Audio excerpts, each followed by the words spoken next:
I want to ask what happened to the word allegedly.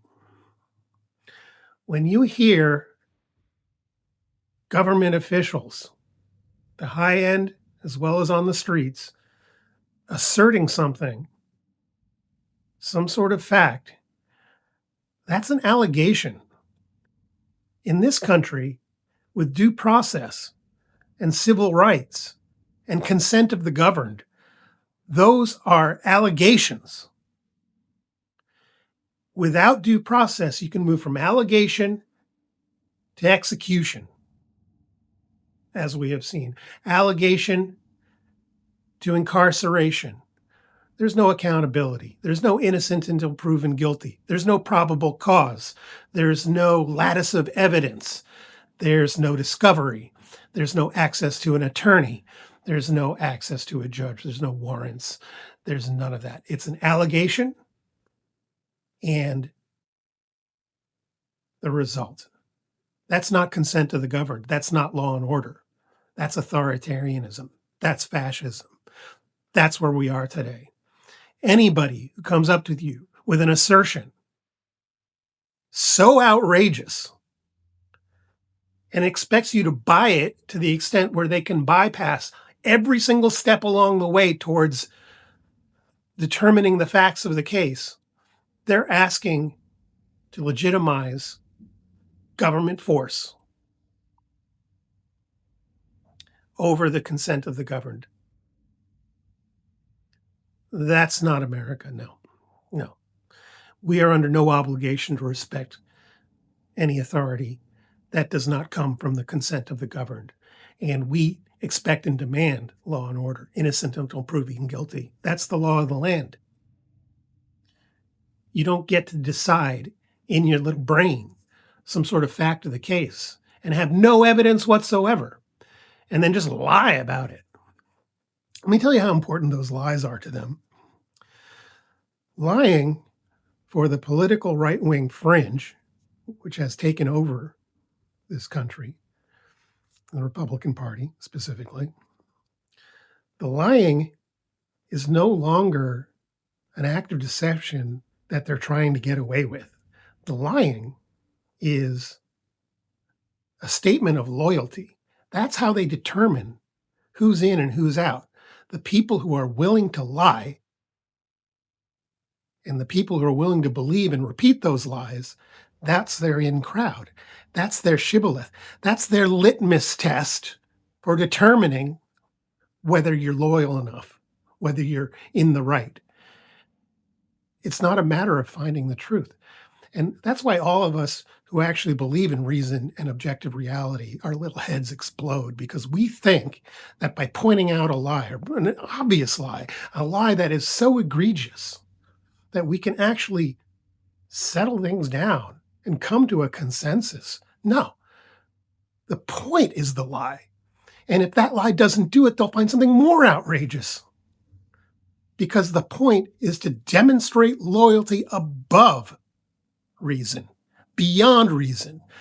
It's a statement to provoke outrage, not a statement to determine the facts.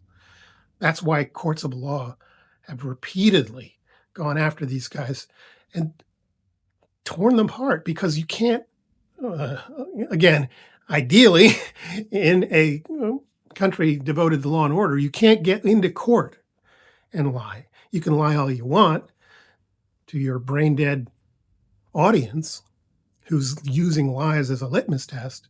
But if you go to court, you actually have to bring evidence. And that's why they file the cases, they lie in the statements, but before it can come to trial, they withdraw or they pull out because it's all outrage farming. That's it. Fundraising and outrage farming. So the next time you, who has a thread of reason, accuse your opponent of not having critical thinking skills, of not really getting the thing and trying to reason or debate with them, just understand that the debate is performative on their part. They don't care. It's not that they don't have critical thinking skills. It's that they don't care. That's not the point. The point is how to come up with something that demonstrates to everybody around them that they're on the team. It's loyalty to party over reason. Where does that leave us?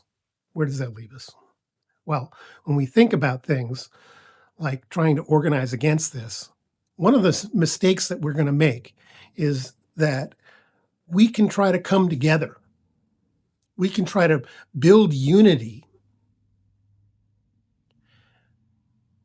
by fostering debate, by hearing them out, by having a plan to come together. That's not ever going to happen. That's not ever going to happen. They are as committed to their separate reality as we are to justice. And if that lie doesn't do it, watch how quickly they pivot to the next one. The debate culture is such a dead end street. You say, no. Okay, listen, here's this thing that you're getting wrong. Even if they concede that, they'll just, what about, the whataboutism will just be next. They'll just move on to the next one. And if that's not outrageous enough, they're going to keep digging until they find something that is. What's the good news? Well, the good news is in little humble blue Oregon, we still have a blue supermajority. We still have power here. And so we need to use it. We need to use it over and above objections from the far right extremists who lie as a matter of loyalty. We don't have to listen or empathize with that. We don't have to care about that. We know what is right, and we know what actions are needed to help actually improve things. So it's not a matter of coming to terms, accepting compromise. We go ahead and get what we want done so that we can help each other get out of this mess. And all of the people who will be the beneficiaries of this, even as they scream their lies and objections, well, maybe they'll come around when they see how much better things are when reason and law and order are in charge. Maybe they won't. The point is, we have to fight those fights. We have to do harm reduction. We have to make these policy choices. We have to get it done over and above the objections. And we certainly don't need the debate. The debate has never been the point with these people. The debate is a distraction. The debate is outrage farming and a loyalty test. That's it. So let's be loyal to each other instead. Thank you.